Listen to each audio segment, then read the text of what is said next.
Yeah, it's all rotoscoped. It has a cameo from Alex Jones for some reason in that movie. He's in a couple different. Isn't he? He's He's in in Scanner Darkly, right? Waking Life. He's in Waking Waking Up. Life too. Okay, yeah. That's so weird. I get it's the Texas thing, but It's a Texas thing, yeah. it's like Well, what? he didn't know at the time Yeah, he would have been like crazy conspiracy theorists. He yeah, thought he was like conspiracy theorist, like moon landing's fake, not upheaving the government yeah, craziness. yeah, Yeah, yeah.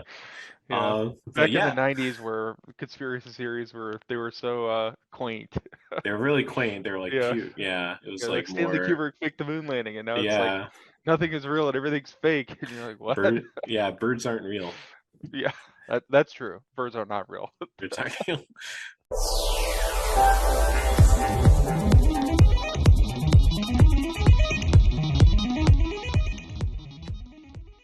Hey, how you doing? This is Gina Versa. We are here at another episode of Speed Run the podcast. Today we're going to talk the Richard Linklater movie, Hitman. And I have an old colleague of mine, fellow editor friend, on the show this time. Welcome to the show, Coyde Gray Wolf Perry. How you doing, Coyde? What's good, Gene? Good to see you. It's good to see you. It's good to see you. Always love talking movies with you, or Yeah. looking at your letterbox, seeing what movies you thought were trash or not trash, or just like 3-star movies Yeah. that are just mid, as they Yeah. say. If you Yeah. look at my letterbox, you'll see that I liked this more than Furiosa, Oh, really? which is I did, I yeah. didn't see that. I Yeah, didn't see that. barely half star a difference. Oh, okay. But yeah, I like this movie more than I was anticipating. Um, which was a nice surprise because I was like, oh, everyone's raving about this new Linklater movie. I'm not Right. like a huge Linklater guy. Um, Okay. and then just I saw it on a whim, and was like, hey, that was great. I had a good time. Yeah. Not what I expected. Yeah. It's well, he's been doing like a couple movies now for Netflix because he did Apollo 10 and a half, I believe. Yeah, that was the So animated thing, that right? was animated. That was in the style of like Scanner Darkly, Yeah, yeah. which he The like did. cell shaded kind of like Yeah. film something and did they like film it and then draw over it? It's all Yep. roto, right? Yeah, it's all rotoscoped. It has a cameo from Alex Jones for some reason in that movie. He's in a couple different. Isn't he? He's He's in in Scanner Darkly, right? Waking Life too. Okay, yeah. That's so weird. I get it's the Texas thing, but It's a Texas thing, yeah. it's like Well, what? he didn't know at the time Yeah, he would have been like crazy conspiracy theorists. He yeah, thought he was like conspiracy theorists, like moon landing's fake, not upheaving the government yeah, craziness. yeah, Yeah, yeah. yeah. But Back in the yeah, '90s, where conspiracy theories were they were so quaint. they're really quaint. They're like Yeah, cute. Yeah, it yeah. was Like like Stanley more. Kubrick faked the moon landing, and now it's like Yeah, nothing is real and everything's fake, and you're like, what? birds aren't real. Yeah, that's true. Birds are not real. They're talking. But yeah, this is your second time on the show, so that's cool. You get a return. But Yeah. yeah, if any listeners didn't listen to that last episode because that was like 2 years ago, tell us a little bit Well, about yourself before we start. so I'm a video editor, trailer editor. I've been working in the industry for, gosh, almost 6 or 7 years now, I guess. Yep. Primarily in post since about 2017, 2018.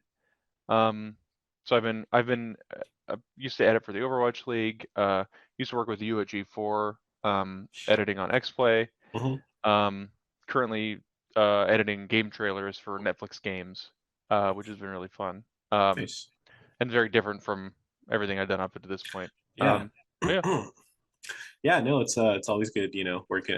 We worked on a lot of stuff in the year we were working together. So yeah, you're Mhm. always fun to edit for. Yeah, Oh, thank you. yeah. But yeah, no, it's really good to have you on again. You were great on the last one talking Oh, thank Beyond you. Fest. But Yeah, that was a fun episode with Ryan, right? yeah, that's correct. Yeah, that Yeah, was a good time. that was correct. Yeah, but this is kind of a different sort of format. So if anyone listening hasn't watched an episode of this one before, we are essentially speed running this episode. I gave Coyd 13 sort of talking points, questions that I'm gonna like kind of like guide you through, basically, like just tell you like what do you ask you a question, talk a little bit with you, and within 10 minutes we're going to try to get through these 13 questions or talking points that would kind of be like the questions I would have on a regular episode, but in 10 minutes. So Yeah, just pretty fast. yeah, exactly. Pretty like self-explanatory. So yeah, I'm just getting my timer ready. So you have like 10 minutes on the clock, but Okay. Coyd, any questions or any thoughts or concerns before you start this? What's the current world record for speed running the podcast? Is No there one no one has made it through all 13 questions. Okay, has anybody been under 10 minutes? No. No. Okay. So No. that's the goal is sub 10. Yeah, exactly. So Okay. yeah, if you could make it, I don't know what I could give you or I don't know if you win anything, but like, Well, you somebody's know, got to take the record for its bragging rights, right? yeah, exactly. So, but just have fun out there, right? Have Yeah, fun. yeah. It's all about just talking about movies. Yeah, exactly. And if we go long, oh no, we talk about movies longer. Like, Yeah, yeah. But yeah, I have all my questions ready. I have the timer ready, so I guess I'll start. But yeah, were you ready? yeah, kick it off. All right, one, two, three. All right. So, Coyd, what is your favorite Richard Linklater film? School of Rock, next question. Oh, okay. No, we can talk about it. School of Rock was something that I watched a lot growing up as a kid. Yeah. Um, and not as like a this is a Linklater movie, just as like this is a movie that I love. Hmm. And it wasn't until later on where I realized like, oh, he's a known filmmaker. He has this giant filmography of very different movies. But that one in particular was something that resonated with me a lot as a kid because I was big into music, big into Jack Black. Just the idea of like being in a band in school was In like the school. coolest thing. Um, Yeah. and it was really funny. And it was also another thing where it's like there's the Mike White of it all that I, you know, later realized was also his own thing, like as a writer and as a performer, and he's great in that movie. Hmm. As Ned Schneebly, Yeah. he's great. And if you haven't watched White Lotus, watch White Lotus. It's great. Oh, okay. I'll maybe watch that. Yeah, Yeah. School of Rock is great. I just saw a musical of it, so it's pretty cool. Oh, interesting. Hmm. I'll have to check that out. Was it good? Yeah. Yeah, it was good. Yeah, it Okay. was good. A friend was on it. So I guess Hitman. We watched it. Do you have like a favorite scene in this movie? Because it was like very like conversational, things like I that. do. Yeah. My favorite scene in the movie is when the character Jasper has told he's kind of like unfurling the plot, right? Being like, Hmm. oh, this is what's happening. This guy pretended to be a hitman, blah blah blah blah. And Glenn Powell's character has to go into the girl's house and like hold his phone up with like prompts on it Hmm. Hmm. to kind of tell her like, hey, the FBI's or the cops are onto us, like they know. But he is like wearing a wire, so he's like basically saying the opposite of what's on his phone, and he's like kind of guiding her through the conversation so they can like perform him like revealing it to her. It's a whole thing. That was my favorite scene in the movie because I didn't know where it was gonna go. It was like really tense because at that point in the movie I was so invested in the whole con of it all. That at some point, like towards the end of that conversation that they were having, I was like, is she gonna tip her hand accidentally that she knows, and then the Hmm. cops are gonna know that like she was aware? I Yeah. thought that was what was gonna happen, so I was like really tense, and that doesn't Yeah. happen. But what does happen is also great. But I was just like, oh my God, like what's gonna happen? Like this is Yeah. such a like they're being listened in on by the cops, by his employers, and they're like playing this big scene, and he's like writing it as they go on his phone. And I really liked that scene. I thought it was really fun. Yeah, no, it's yeah, pretty compelling. Yeah, Linklater knows how to do dialogue, so very Mhm. dialogue heavy. Any like favorite character or characters in the film? Why? Um, I really like Jasper, Okay. who is played by Austin Emilio, who's in I think he's in Fear the Walking Dead, which I've never seen. I've not seen that either. But he's I guess he was in Everybody Wants Some, which is an Oh earlier yeah, Linklater movie too, great which movie. I also haven't seen. You should see Um, it. I should. Linklater's a total blind spot for me. I only saw Days to Confuse for the first time like 2 nights ago because Mhm. I was like, I should probably watch more of these movies. But Jasper, the guy with the beard, who was like the hitman before Glenn Powell's character was like, Mhm. I'm going to be the hitman because he got written up for like beating up some kids or something, Yeah. something crazy like that. Um, when he first gets introduced, I was like, oh, this is just like a gag, and it's the kind of plot device for Glenn Powell's character to take this role. And I didn't expect that character to show up again after they were like, yeah, you're going on leave, you'll be Yeah. gone. I thought like the end of the movie was going to be him coming back and being like, what's going on? But like 10 minutes, 15 minutes later, he's back. Like the leave is over and he's like a main character in the movie and he's really important to the plot Yeah. and to the events of the movie. Like, and I thought he was really funny. I thought he was very he rode that line really well of like being intimidating, but also you're not really sure what are his intentions are until the end when he's like trying to um blackmail them for the like the insurance money from the dead husband and all that stuff. Mhm. But yeah, I really liked him. Um, and I guess second would be the sergeant. I thought was really funny. Yeah. Usually that kind of role is a little like it can be kind of hard to play that like kind of aloof sergeant, Mhm. but I feel like he did it really well. Um, even though it was just kind of your run of the mill, like this guy doesn't know what's happening necessarily. Yeah. Yeah. But I thought it was like that kind of thing can be overdone, but I thought they pulled it off pretty well. Yeah, I thought so too. Like, yeah, really, really good, well written like characters. Hmm. Does this compare to any other like Linklater movie? Like anything So similar? definitely Bernie, Oh um, yeah, yeah. which I saw when that came out. Mm-hmm. And I was refreshing my memory by reading up on it, and it turns out it's based on A a true news story. article from the same guy who wrote the article that Hitman is based on, Yeah. which I was like, oh, but that makes perfect sense. Yeah. Like that these they kind of feel like they're in the same world because they're both based on this. I guess Texas Monthly was this magazine that this guy wrote for Skip Hollandsworth, Hmm. um, who wrote Bernie with Linklater, and I think he might have died. I'm Yeah. not sure. He wasn't involved in Hitman at all, but he was like credited as like the reference for the article. Yeah. Um, but Bernie's kind of a similar like kind of a dark comedy, um, kind of true crime, real life kind of story. Hmm. Um, that I like a lot. I haven't seen it since it came out, but it's always kind of stuck with me as like a one of those movies that are like, oh yeah, I saw that and I liked it. Why haven't I ever seen it ever again? Or why doesn't anybody talk about it? Yeah, it was good. It was good.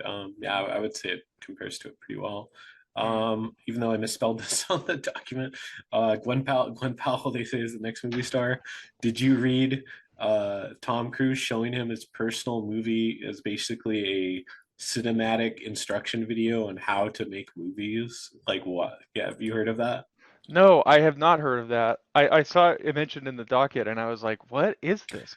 Like, what is So that? Tom Cruise made a sort of instructional video on just filmmaking and his like thoughts on it and like how to use the craft as like an actor or like Wow. a thing, and it's 4 hours, and he only shows this to like personal friends, acquaintances, people that he trusts. Yeah. And like there's a section of it that goes into like aerial flight, and he's like breaking down like what the jet engine does, and it goes on for an hour. It's like strange. It's yeah, I I would think love to see that because that sounds insane. that's yeah, exactly. But like, I Hmm. want to. What is 4 hours of that? You know, that's Just crazy. yeah, I would imagine it's kind of like that SpongeBob episode where he's Yeah, the like Krusty Krab the training video. the Yeah, training video, but like more cinematic, and maybe like a yeah, little yeah. more crazier because it's Tom. Unhinged. Yeah, Yeah, unhinged. But like yeah, one of the nicer aspects of Tom Cruise is like unhinged behavior, yeah. Like, interactively. say what you will about the guy, but he loves movies, and you cannot Right. take that away from him, Yeah, for better or yeah, worse. Uh, exactly. I love that about him. But Yeah, me too. Just don't marry him. mm-mm, You know. no. Would you hang out with the Hitman, the character from the Hitman? So I was thinking about this. I think he would be a great DM for D&D Oh, okay. because he's able to slip in and out of roles uh pretty seamlessly. He loves prep work, Yeah. which all good DMs are good at prep work, right? They're good at knowing their characters, knowing their players, which in the movie are the people that he's gonna, do the whole operation with, Right. where he like does all his research and knows their backstories and like crafts these hitman characters around each individual case. I think he would be great at being a dungeon Yeah. master. Okay. Yeah, I would totally play D&D with him. Yeah, Yeah, yeah, me it would too. probably be fun. And also, he's a total dork. So Yeah. like he probably already plays D&D. Like he's Yeah. probably great at it. Yeah. As long as this doesn't affect your job, would you recommend seeing this in a theater or on the Netflix streaming app? Yes, I would recommend seeing it in a theater because I actually did see it in a theater. I saw Okay. it at the Egyptian, which obviously Netflix was presenting Right. because they kind of share the programming with the American Cinematheque at the Egyptian. Um, I really liked it on the big screen. Um, I think I remember when this movie got picked up at Sundance, everyone was like, "There goes another great movie that nobody's going to see or care about, rather, because it's just going to be like another movie that ends up on Netflix." And like Hmm. I kind of agree with that to an extent because you see stuff like Atlas, right? That Jennifer Right. Lopez like Right. Titanfall kind of Oh, thing. and that's the timer. That's 10. Yeah, that was 10. Wow. Okay, Yeah. well how far we got?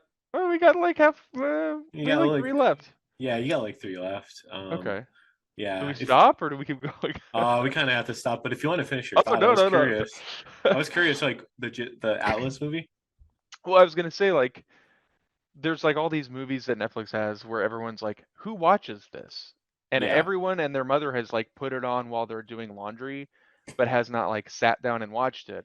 Hmm. Whereas like Hitman, I think deserves to be like you sit down, you watch it, you pay attention, undivided attention. Yeah. So that's why I kind of wish it was getting a theatrical run because Mm. I think it would probably do well. I think Yeah. it's a broad enough appeal. It's got a guy who's kind of like an up and coming, A-lister. Yeah. Um, that like it's kind of a shame that people can't go see it in a theater if they want to. Yeah. That being said, it's on Netflix and everybody should go check it out because I think Yeah. it's great. Subscribe. Subscribe. Yeah. Yeah, exactly. Everybody subscribed already. I don't need to tell people to subscribe. Yeah, exactly. But yeah, that was speedrun the podcast. Coyd, you made it like more than halfway through, so it's like Yeah, it's it's not pretty good. if you win or lose, it's how you play the game. Yeah, So you played exactly. it well. Any other final thoughts on Hitman? You want to say or anything? I don't think so. I mean, I highly recommend it. Like I said, I'm not a huge leak ladder guy. Yeah, But I did really enjoy it. you should be. You should be. That's the thing is I feel like this is kind of weirdly a gateway thing, even though I've seen a couple of his other more well-known works, like with School of Rock and stuff like that. Yeah, That like it's made me want to go back and be like, why haven't I given this guy the time of day? yeah, A ton of my friends are huge into Linklater, and every time I tell them like I haven't seen this, I've seen that, like, what are you doing? Like, then I watched Days Confused the other night, and I was like, hey, this is great. Like, I yeah, understand why people love this. yeah. So That's a fun movie. He's beginning my trek. yeah, that's good. You got to start somewhere. He's a national icon in Austin, Texas. Yeah, yeah, Yeah. an American filmmaker through and Hmm. through. Yeah, exactly. Some good movies, but yeah, Mhm. no, this was really fun to discuss this movie with you. I wish we got like one or two more questions, but you almost got there. So Oh, yeah. all right. Well, we could do the rest if you want. I don't care. I don't. No, no. Yeah, That's this it. defeats the Over. point. This defeats the Fair point enough. of this podcast. If we That's did, fair. That's fair. oh yeah, you can tell me off camera maybe. Okay. But yeah, any like social media or something you want to like letterbox? What's your letterbox? Sure. I don't know what my letterbox handle is. Let me Oh, look it okay. up. Yeah, yeah, Uh, that's like the only thing I use. I don't yeah, use yeah, social media otherwise. yeah. I think it's just my name. Okay. I guess. Yeah. If you search Coyde Gray Wolf Perry on Letterboxd, it'll come up, and you can Mm-hmm. see you could see me watching Stop Making Sense for the 5th time. Oh, that's a good one. That's a good one. I love Yeah, David Brin. same. It was like I missed that on theaters, but I love that I concert actually movie. just went and saw it at the Pantages Oh, last week. god damn it. He was there It in was great. person. Yeah, I Yeah, want it. it was awesome. One of these days I'll go. I'll see Yeah. Talking Heads in concert. But yeah, definitely go follow you on Letterboxd. Coyde, this was really great having you on. Always good talking movies with you. You have good taste. Don't agree with everything, but good taste. You know? That's what's important about Yeah, Letterboxd yeah, and just film discourse in general is not everybody likes everything. If everybody liked everything, it'd be boring, yeah, right? exactly. There'd be no reason, you know? Yeah. But yeah, exactly. Yeah, look for some good reviews. But yeah, you could follow the Waffle Press. We're on Twitter, Instagram at the Waffle Press Podcast on Instagram, at the Waffle Press on Twitter. We're on iTunes, Spotify, SoundCloud, and YouTube. Please like, share, subscribe. Thanks for listening. Thanks for watching. We've been professionally unprofessional. Like